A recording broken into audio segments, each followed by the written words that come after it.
welcome back to our podcast. We're about halfway through Where the Crawdads Sing by Delia Owens, and trust me, things have gotten really intense. From Kaya's relationship with Tate to the mystery behind Chase's death, there's a lot to unpack here. Tracy, why don't you get us started with some of your notes? Okay, let's talk about Kaya. I think that she's such an incredible character. We've seen her like go from like this little girl who's like abandoned, like very timid in nature, to like this independent, strong like woman who loves to rise and raise up to the universe. And I think I really like that. I totally agree. I think that being really so young and having some defense of yourself is like unimaginable. And I just feel like we sometimes take things for granted for just having family. Right. And honestly, like on top of that, like I don't know if y'all noticed, but like I really like Tate's and Kaya's relationship. Yes. Like he's so kind, he's so patient. He's honestly perfect for her, and the fact that like I feel like they grew up in like similar environments, that he really understands her. Right. So, Yes. Right. Oh my gosh, the way he wrote those words for her in the sand. Oh, that It was was so so huge. After teaching her how to read and write. I know. Tate didn't even try to change Kaya. He literally just accepted her how she was. Right. He saw her for who she really was, and that connection was just a turning point in her life. Right. And it's like such a pure bond, and like I noticed that the difference between him and Chase is that Chase is like almost like the opposite. Right. Like he doesn't really see Kaya for who she And he's not is. interested in Yeah, knowing. and he's not really understanding her to the full extent Right. because of the like difference in environment. Right. So I don't know. No, I agree, because I feel like too, like he doesn't truly love Kaya. Like it's not a genuine, like pure interest in who she is, but rather the idea of who she is. Right. And I feel like honestly, to me, it just seems like he almost wants to possess her, and like he just like underestimates everything that she is, and like underestimates her potential, and like where she can go. Like not pure intentions, like Tate. Right, and then I also believe that like, with like how the book like foreshadows his death constantly, and is like oscillating between pages. I also think it makes you like question what is the true intention of her. Yeah.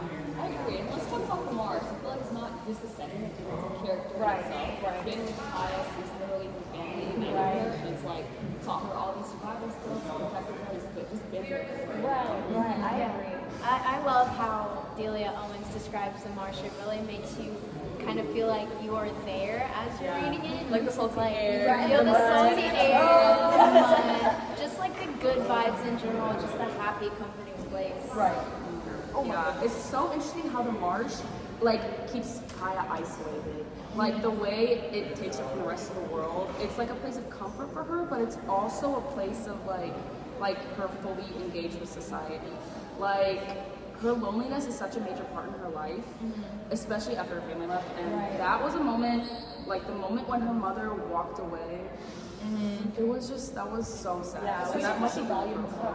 Yeah, and we really honestly need to speak on that family abandonment because like it's really the core of who she is, and like it makes sense, like all the emotional walls she built up. Like she can't really trust anyone because like the closest people to her just like left her. So like it's honestly a challenge. You know, and then like you also see like prejudice in like throughout the story, especially like where we're at, because like the moment that Chase is like found dead, everybody automatically wants to point fingers at Kaya. Yeah. It's her just because she's like isolated. She's like the odd one out, and like I just don't. It's like Yeah, disappointing. it's just like the whole town wants her to be guilty. Right. Wants her to be guilty. Right. Because if they can prove that she's the killer, then that justifies all the horrible rumors and everything that they've just Placed so on her. horribly like Yeah. spread about her. That's Right. just completely not true. And she deserves better than that too. Yeah, the town's so like quick to label her, like they don't really truly understand who she is, and like, there's really no evidence leading her to, you know. Right. Yeah. To death. Yeah.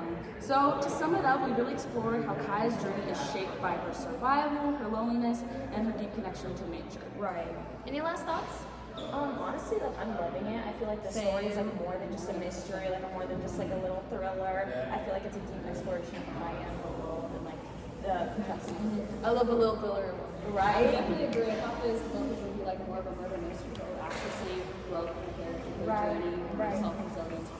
Right. I agree. And on top of that theme, we also have like society, nature, and like wanting to A belong. sense of belong, right? Yeah, because like all of us, like at a young age, we always want to belong. So Right. I think she's like looking to like conform. Right. Which is like kind of sad. It's keeping me hooked. Like, Right?